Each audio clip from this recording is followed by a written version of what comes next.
Did you know a pizza is a pie chart that updates in real time, showing you how much pizza you have left? Is that a shower thought, or is That's a shower thought. That's a shower thought. It is. Anyway, let's get started. Episode 2. Sebastian, 2. welcome. Thank you, Ishan. Good to have you back. How's As things? Always. Things are good. We are entering the 6th week of working from home. Have you been doing this for 6 weeks now? I think so, yes. Sixth week, Okay. yes. Okay. Yep. How's the weather over there? We are blessed. Here it's still it's the end of spring, I would say. The end of winter. And so it's most of the days it's a really clear blue sky. Mm-hmm. And then the temperatures in the morning, I would say, is maybe 18, 19 degrees. And then during the day, it goes up to 26, 28 max. So it's very pleasant. There's always a nice breeze in the morning. And it's nice. It's very nice. We're very lucky. Is it nuclear heat? Nuclear heat and rainy season. So you're getting like one of those, the old school steam rooms. Yes. You're kind of getting that experience sometimes without going to a tune. For those who don't know, you're in Bangkok, and it gets now. Actually, April is the hottest month of the year. It's ridiculous. It's 3 showers a day hot. So that's how I explain it. So is this the time you guys? What is this? Well, I'm guessing holiday season, but it's Easter. Do you guys get Easter? The first week of April is Semana Santa here in Mexico.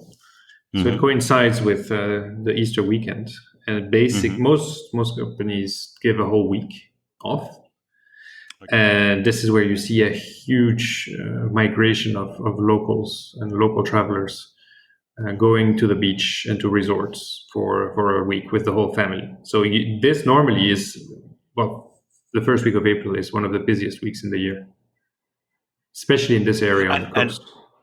And this is something I think that is going to be a majority. For some areas, obviously, some businesses purely rely on local market, and that's like local restaurants and things like that. I think hotels, who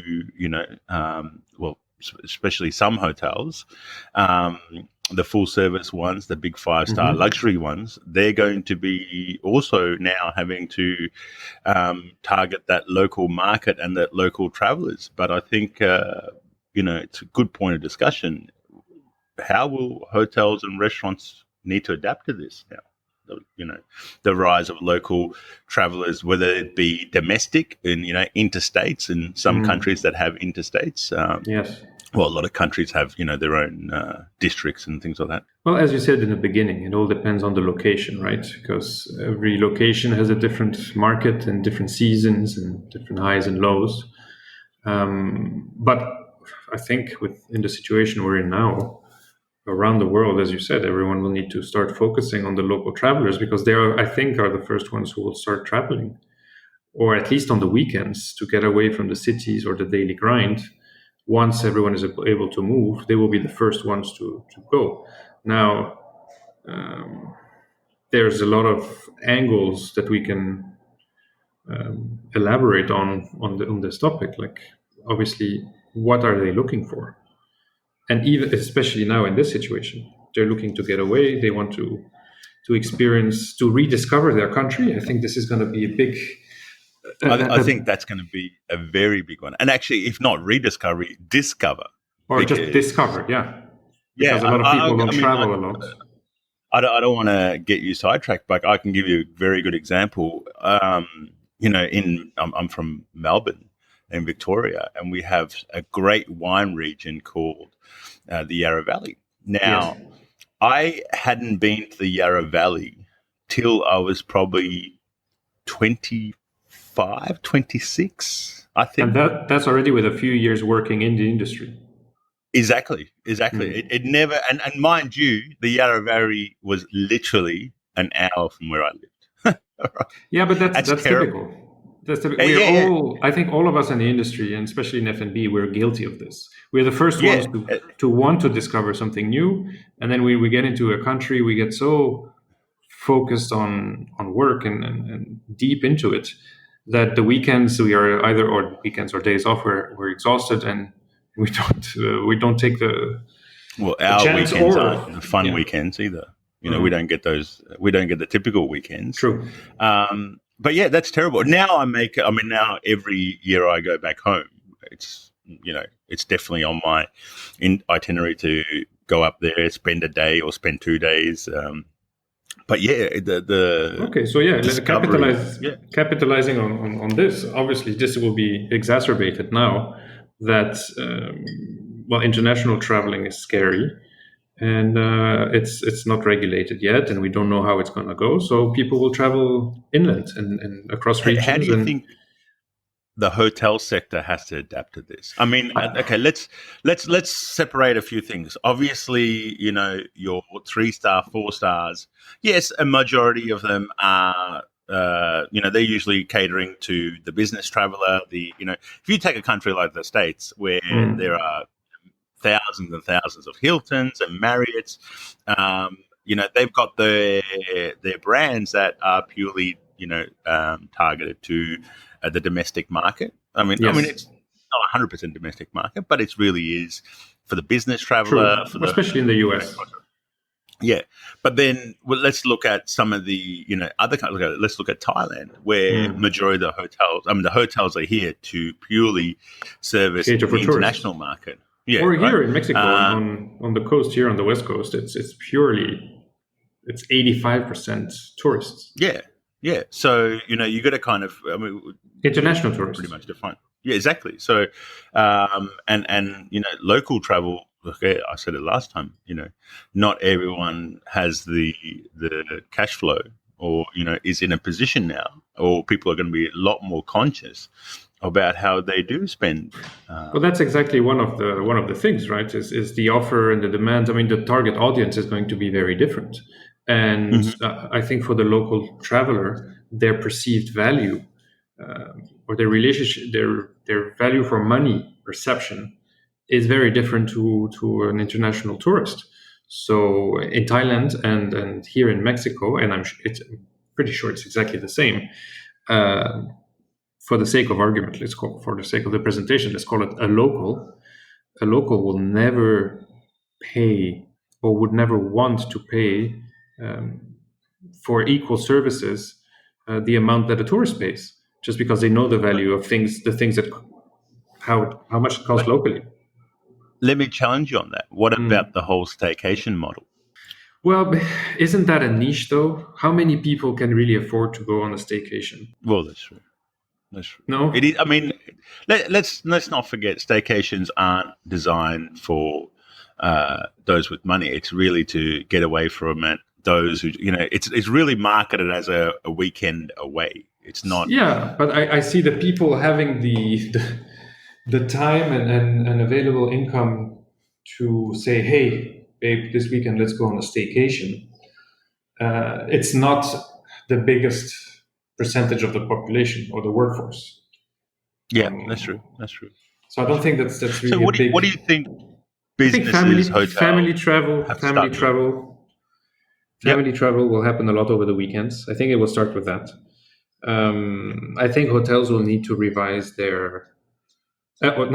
adapt their pricing to be creative in the different things they offer. And I think they will need to be very resourceful in added value adds, delivery services. And what do you think for our sector, the F&B market? What do you think? I mean, we've been discussing this, and we obviously, the big 400 gram, 600 gram tomahawks aren't necessarily going to walk out the door anymore. No, because people will think twice before splurging. Yeah. That's exactly. One. So I think for our sector, the same people will go back to to basics and to discover or rediscover things that are close to them and that are relevant to them also. So I think a lot of activities, hotels will be created, need to be creative in terms of activities that they offer, tours, partnerships for discovering the region and the landmarks and things like that. I think a hyper local in terms of food is going to be very, very relevant because it all depends on your food and beverage actually philosophy. But if you're already trying to do something that makes sense, that is sustainable, that has provenance in your restaurants and your bars, then that will speak to people no matter what, no matter if they're tourists or locals. They will come and they will actually enjoy more discovering techniques, cooking techniques, ingredients, heirloom grains and vegetables that you can bring to the table that they don't know about. And you can share with them a piece of their culture. I think that will be really amazing. Yeah. Instead of promoting the canned foie gras that comes from, Yeah. You know who does deserve a holiday? Who? Man, these medical guys. Man, the nurses, the doctors. They deserve many things, include one of them holidays. Even the guy packing the shelves, they need a holiday. I mean, what a nightmare. I mean, the people at the 7-Eleven. Is 7-Eleven open in Thailand? It is, but it shuts at 10 now because we have the curfew. But the people working at 7-Eleven, because 7-Eleven is the cornerstone, literally the cornerstone of the sidewalk. Yeah. In all, but I mean, you know what's more amazing? It's I mean, I'm not sure if we would do it. I guess we would, but I guess it's a different. I'm not sure if we would actually. All these when you read about retired nurses, the retired doctors that are coming back. Ex-nurses who have changed industry, ex-doctors that have changed industry, they're all coming back. I mean, that is amazing. Yeah. I mean, when you think about it, let's put it another way. Like, we've been in bad services, and there is nothing more. Like, I don't have to explain it. Anyone who's a chef, a waiter, will know what a crazy service, and let's use the word in the shit, right? No one wants to be in that, right? And as soon as someone says that, it's kind of like PSD. Sorry, PTSD. It automatically people know. We've all gone through it. Now, can you imagine where everything goes wrong, and at the end you still forgot to prepare the coffee? Exactly. Now, can you imagine if someone said to you, "Man, I need you to come back because this is what every day is going to be like"? I mean, I'm not sure if any of our people in our industry. I would look at my options. Very honestly. I mean, these guys are heroes. But these guys, they are. It's that service. And I always go back to the sentence that my dad used to tell me. He said, in the hospitality, we work very hard, and we are in many complicated situations. But at the end of the day, it's never life or death. You are not in charge of anyone's life. That's a very good point. And mind you, I think we should inform your dad is also a hotelier. He's a very experienced hotelier. Yeah, he's been doing this for many years. I don't think he will ever retire. Exactly. So, his dad, Sebastian's dad's very much a general manager or area general manager. Is that? He's managing director now for a company in Egypt. Yeah, there you go. So, but just to come back, the medical workforce, essential workers workforce. I mean, these guys, they deserve some credit, And I think they're the first ones that should be going on a holiday.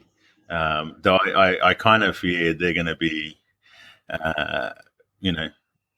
working a lot harder for a longer time than anyone else. Yes, then expected. So, I think that's definitely, and going back to 7-Eleven, I mean, that is, if you go into a 7-Eleven now, they're selling everything now. Like 7-Elevens here, they've kind of converted into mini supermarkets. Like, I mean, they always were, but now you find other things, stacked in front where there was no shelves before. I have this thing called Family Mart, which is the other one. It's like 7. Yes. Very similar. The one near me has a little cafeteria, and of course, because you can't sit in and eat, they've turned the cafeteria into another market. Where you can buy fresh vegetables and. But essentially, you could already in the normal setup almost live off a 7-Eleven. It has pretty much. Of course. Everything. And actually, the interesting with the 7. Well, let's get something clear. 7-Eleven here, the prices are not inflated like 7-Elevens in some other countries, where 7-Eleven here is literally just like a supermarket where whatever supermarket you guys would have in your country, it's exactly the same, and generally the price is pretty much the same.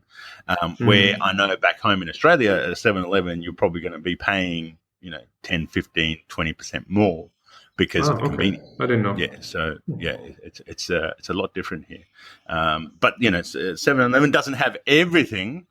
No, I can see that. But now. It's a place where a lot of people go and do their shopping, and you have. It's not uncommon to see some of your team members going out and at their break and buying a sandwich at 7-Eleven and having that as a snack or as lunch.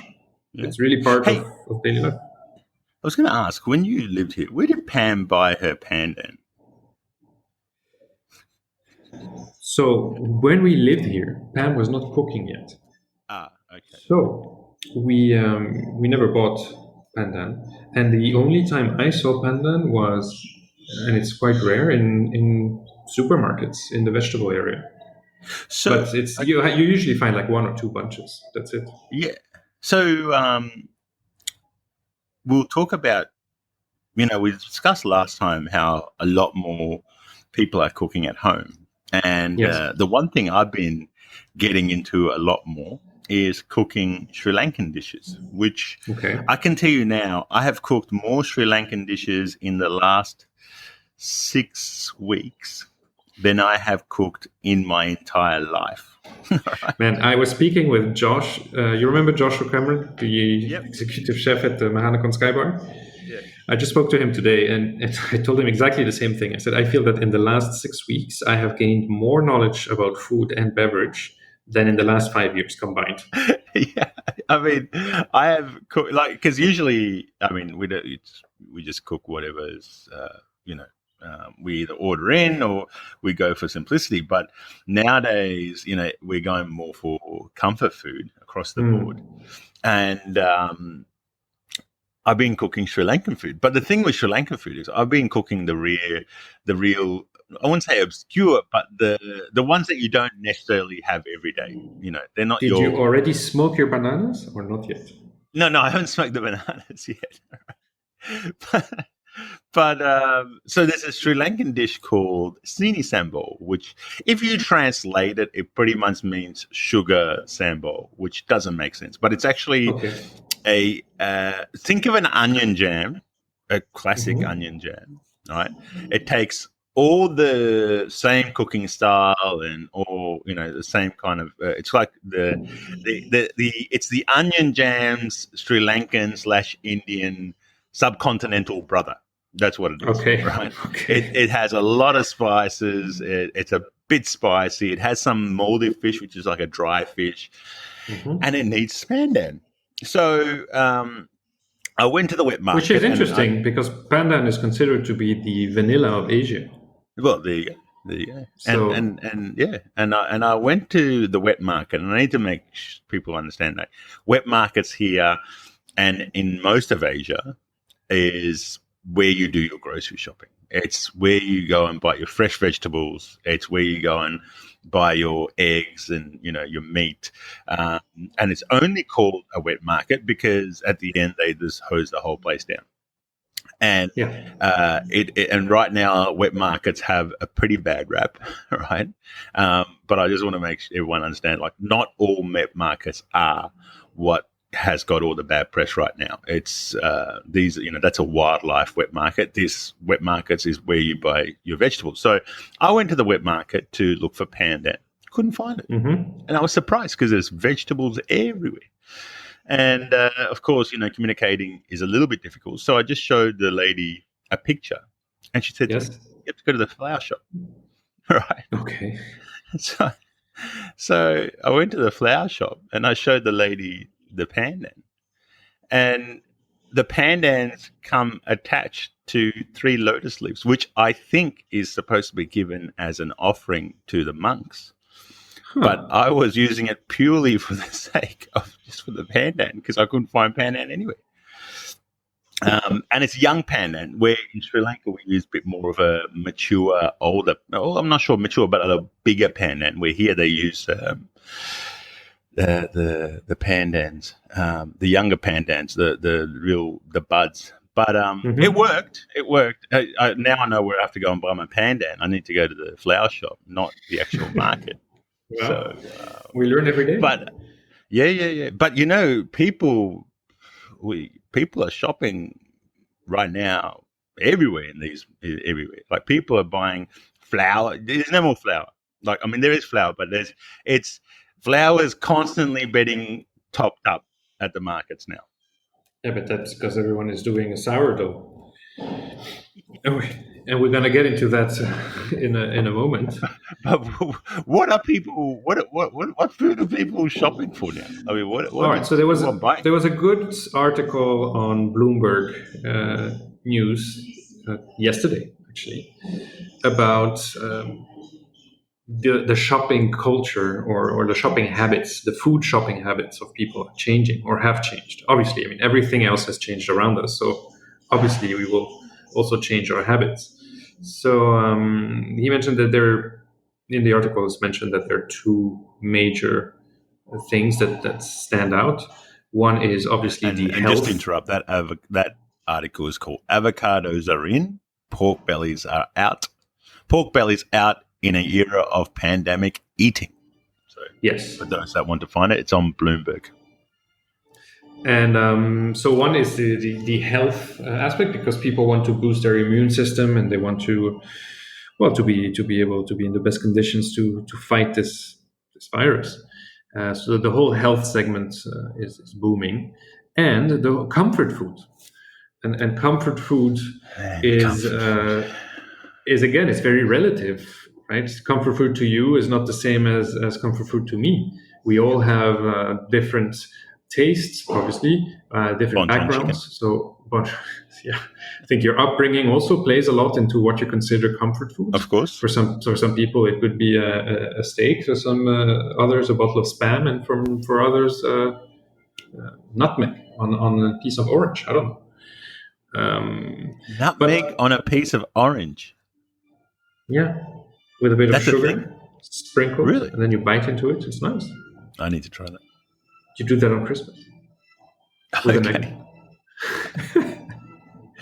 So it's like the tequila, lime, salt, and all that, but now you're doing egg. Yeah, but when you're orange when you're and 12. nutmeg shots. Oh, okay. Yeah. So what's like for you? What in this scenario, when you go to the supermarket, and imagine you have an empty fridge and an empty cabinet and you have none of your sauces and ingredients, what would you buy to make you say, okay, if I have this, I'm fine. I got it. I can survive. For me, it's instant noodles, man. Really? It's my weakness. I did not expect that. I am telling you, those Indomie noodles, the dry ones. I survived on that when I was an apprentice chef, right? Because apprentice chefs in Australia, you weren't getting big salaries back then. Anyway, I think it's improved now.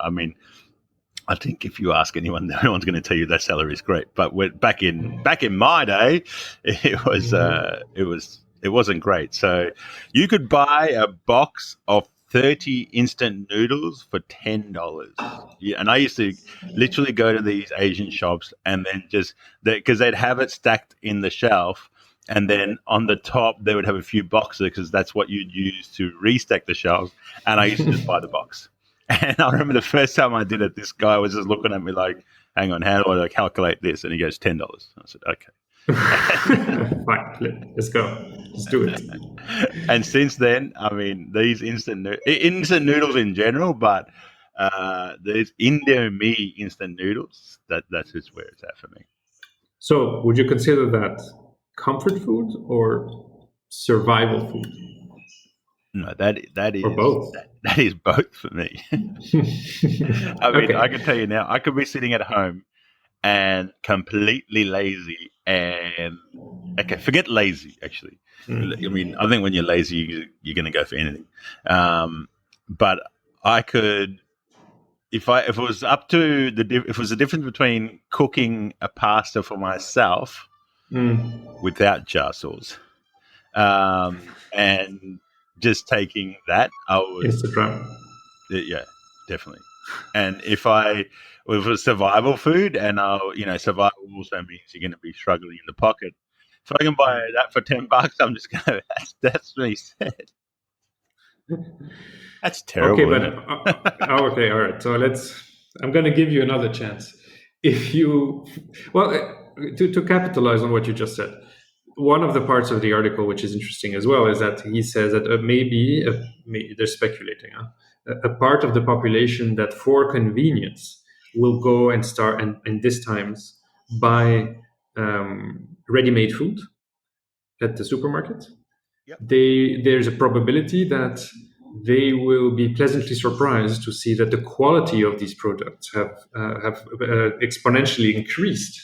Man. And compared to what they used to eat before, and they might revert to that. So that might be another part of the market that might become 100%. That might profit from this. I'm going to go back to Thailand here, and our 7-Elevens, how you can buy those pad kapows with rice.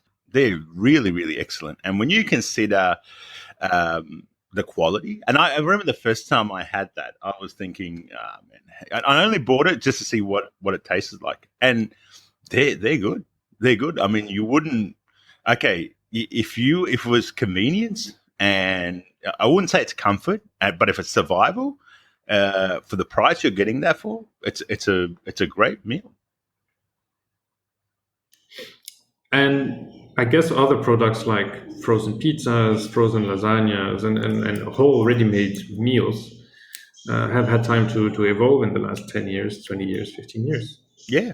I think most definitely it's definitely an area that's improved, and I think again, in Asia, it kind of translates a little bit better, like because you got a lot of spices and flavors in Asian cuisine, even Indian cuisine, they work quite well as convenience food. Like if you ever had a frozen Indian meal, not that like I think people that have tried it, they're not that bad. Like, because the flavor, the spices and things like that. I think the days of the old TV dinner have given the whole convenience food realm a bad rap. And I think, when people think of frozen meals or, to-go meals, they think of that. But even supermarkets now, when I was in London at the start of January or the start of February, I went to a Tesco One Express or something like that it's called. Mm-hmm. And the meals I wasn't going for the meals, but I just went past it because I was looking for some other things. And you could see these fresh salads, which looked really good. Sandwiches, which looked really good. And they were very affordable. I wouldn't say they were unaffordable. They looked very affordable. And it's, if you're, again, if you just want a simple, healthy salad, it's there. It's ready to go. And definitely something that I think after this segment is definitely going to be a much more prominent segment. People will look at the opportunity and start developing and playing with it. And as in the industry, what we do very well is we innovate. We innovate, we create. It's a very creative industry. So people will find solutions to problems that are there or that they have found, but we'll probably make it even better. And I'm guessing this is maybe across the board, but I'm noticing this more here. Not just noticing, I know it's happening more here. more people are, well, a lot of people are laid off, right? And, or then they're on cut hours or cut salaries. They're using their skills. And I know a lot of chefs here that have started their own little businesses cooking, fried rice and pad kapows and things like that and selling it around, right? Yes. And they're making money doing that, and they're putting their skill set into certain areas. I know a lady who's now started a little bake shop, and she's and I mean she's always had an interest because her partner owns a coffee shop, and she's now and she used to always do the bake, little small bakery part for it.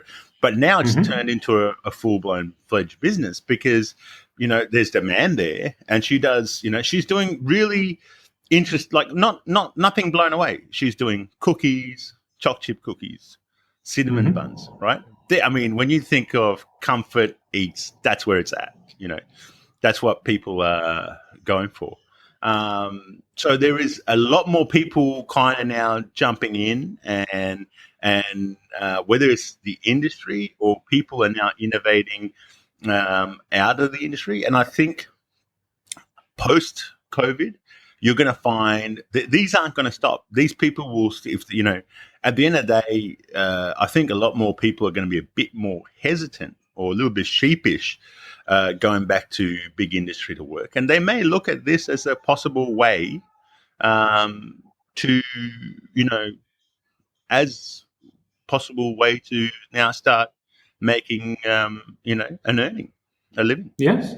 Now, there's always been this sense of entrepreneurship. You remember in Vietnam, it was the same. We were saying we had a lot of team members who already had family businesses or who were somehow involved in the family business or who wanted to set up their own business.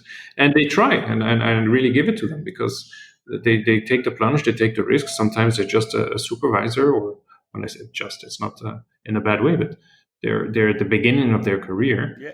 And they take the plunge and they try, and it works, it doesn't work. And then they go back to hospitality and they grow and they continue and they try. It's great. Yeah. But to come back to the shopping, you're not going to escape that. So the instant noodle, okay, fine. That's a snack. Now, forget processed food or ready-made. In terms of ingredients or produce, for you to be able to cook something for you, and again to feel that you're okay, you have enough to do things. What do you need? Flour. What would you get? Flour, okay, flour. Right? Flour. Everyone's buying flour, but flour definitely. We've bought more flour in the last 6 months, 6 weeks than we've ever done, I think, in our entire life.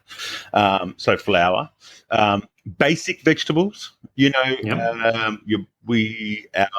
don't want to use the word larder, but I guess let's use it. Our pantry is full of onions, garlic, potatoes. So I think what everyone's doing is, and what we're doing at home is, we're not necessarily, when we used to go shopping, we'd be kind of like, okay, so next week, on Friday, we're going to make a bolognese. Let's buy everything we need for a bolognese.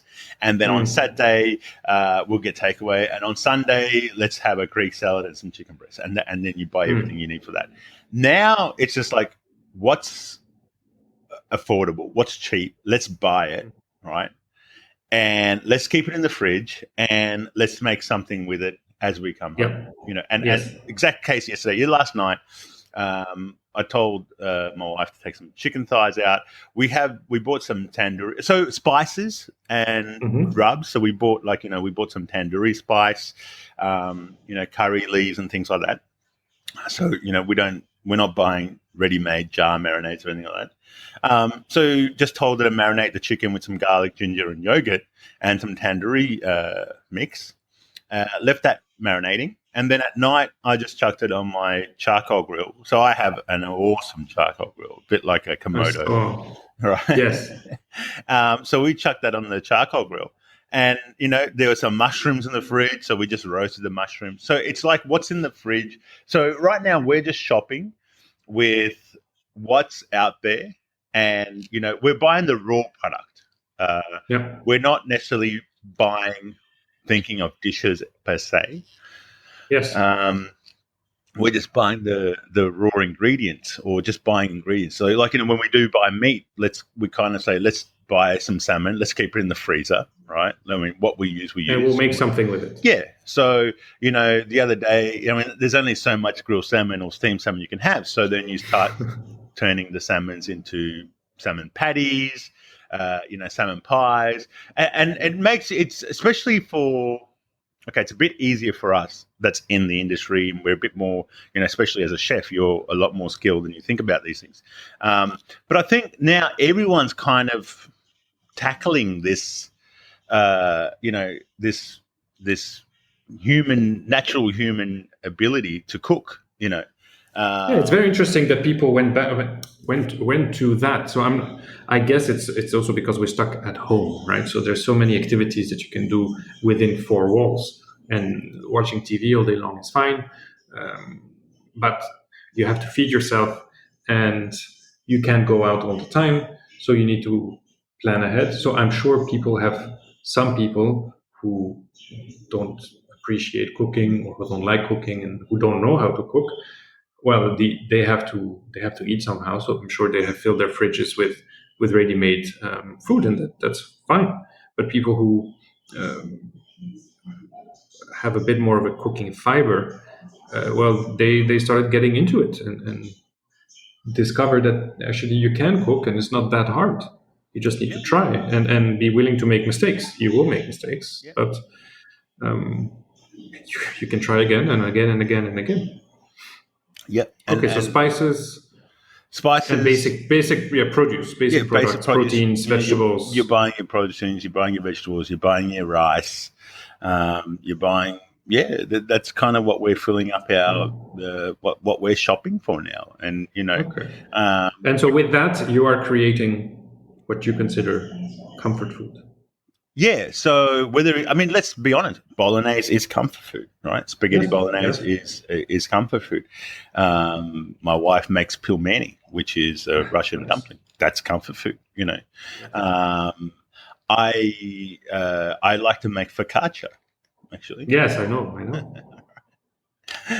Which is a comfort food, and coming back completely random question. Did you end up? I forgot to ask you the other day. Did you end up going to that guy's sandwich place in England? Can I tell you what happened with that, man? So you're gonna tell me no, and I'm gonna be very sad. I did go, right? So this is what happened. I had dinner at a restaurant. So I went to to give everyone a quick update. I went to London literally for one day, right? So I arrived at 2:00 and my flight was 9:00 the next night. So it was literally one day. And this is my first ever trip to London or England in general, or the whole British Island. And I literally went to eat at two restaurants. One was called Tampa and the other one's called Rocker. So Rocker was lunch, Tampa was at night, and I really there's a sandwich shop that I really wanted to see. It's quite famous in London, and it's a night only shop. So it's actually for the life of me, I don't remember the name of the place. It's Max's Sandwich Shop. It's called. Yes, right? With the legendary Max. Yeah, and if you go online, on YouTube, you find him on Munchies and on Bon Appetit and all that, right? Yes. And so I went there. So I had this heavy dinner. Get in the car, knowing that because that place shut at 10, and I think their last order was 9:30. I deliberately invited my friends that I was having dinner with early, so I could get out of there. And I arrived in front of that sandwich shop at 9:00, and it was closed. Was it the day of the week, or I don't know. I was like, what's happened? I can't believe it. I traveled from London. You didn't Google this in advance? I did, and it was not. It didn't say it was closed or anything like that. Because if it said it was closed, I wouldn't have rushed my friends to have dinner with them. What a disaster! So that's what happened. I'm sorry I asked. No. It is what it is. We'll have to go back. Yeah, well, definitely. But talking I dream about of that sandwich every once in a while. man, I tell you. But talking about all this cooking, quarantine baking. That's Oh, now man. that's now a You thing. know, you know how trends make me upset. It's not that they make me upset, but I don't know why some people now are criticizing the fact that everyone is trying to make sourdough. Well, then what? Why? Let them. Let them. Let them do. Let Let them them. do sourdough. Man, Let them do focaccia. Let them do whatever they want. yeah, because okay, maybe it's okay. There's twofold. One thing, once everyone's made it, what does everyone do as soon as they bake something? Are they gonna post about it? Otherwise, it doesn't exist. If you have not told the world, I have baked a sourdough, I have made a focaccia. But let me reverse this. Like for someone who has never, for some reason, for someone who's not a good cook or who doesn't cook at all, bread is kind of this mysterious thing where we all have in mind that it's very complicated. You know, only a small percentage of the population, which are known as bakers, they can make bread. These are the guys who have the secret. They have the knowledge. No, this is why it's hard. So no, my point is that patience. If you manage to do it, like finally, I have made the first sourdough I have ever made in my life. I want to talk about this. It's a big event. Of course, it's not. It's not like I opened a can of Coke and I serve myself a glass. But let's be honest. To make a sourdough takes a few days. It's a whole process. Exactly, right? And nobody had a few days. Nature has to do its work. Exactly, right? And nobody had the time before. But now all of a sudden, everyone's got the time. So you could either sit there and say, oh, man, it's going to take me 7 days to make this sourdough starter. And then I have to start letting it rest, laminating it, and then do all the folds. Then you go, well, I've got 7 days. Yes. Right? I can literally look at this thing every day to make sure the sourdough's fed and things like that. I can look at it grow. So everyone's doing it. And I think that's the one thing that's come out of this baking, because we're in a world of convenience and speed where everything happens very quickly, and you want everything to happen now.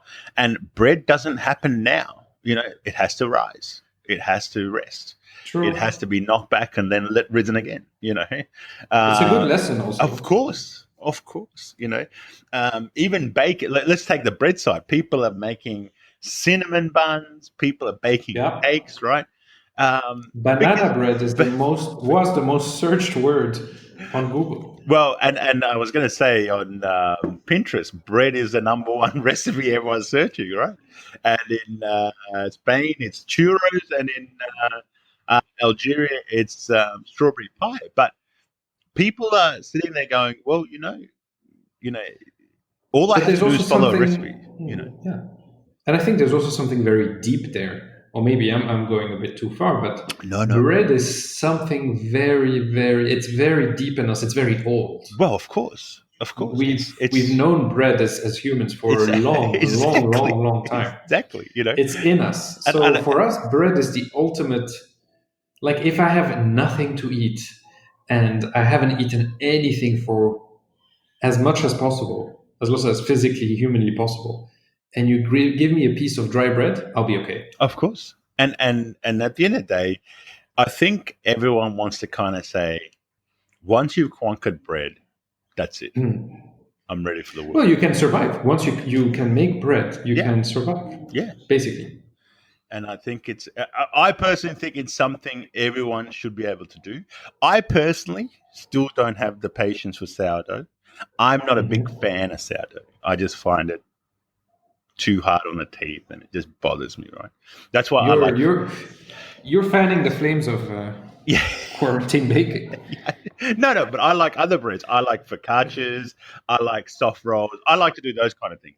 Bagels. They're the kind of things I like to go down. But sourdough, I just, man, you try and have you ever tried to eat a sourdough sandwich? Like, you cut the thing, half of it pushes out the other end. You bite into it, holes everywhere. It just pours down you. We should print out, or we should make. We should have sayings on our talks. Well, we have many already. I mean, let's be honest. You toast a piece of sourdough and eat it. You're pretty much like it's like eating glass. The sharp ends end up going through your mouth. What was Max's opinion on sourdough? He said it can go F itself. Yes, that's why he uses focaccia. He also believes in the same. So, yes. Sebastian, I think it's great talking to you. Oh. By the way, yes, we're on Spotify.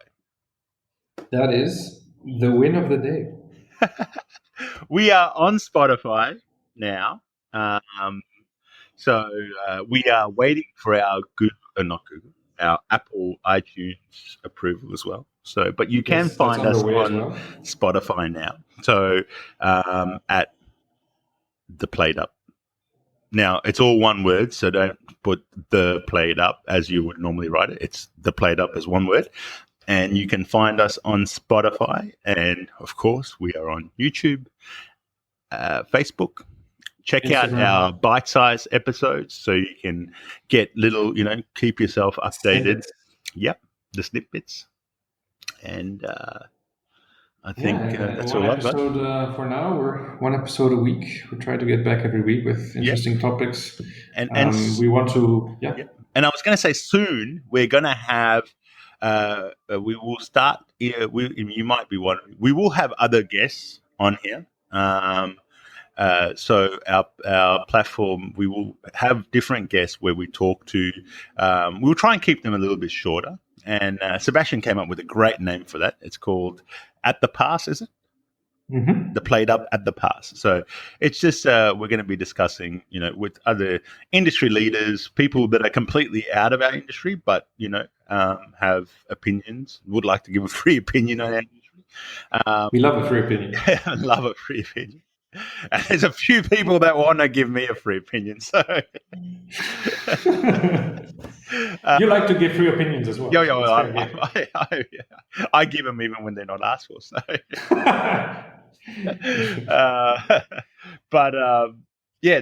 We'll talk to some industry heavyweights, and they'll come out separately. So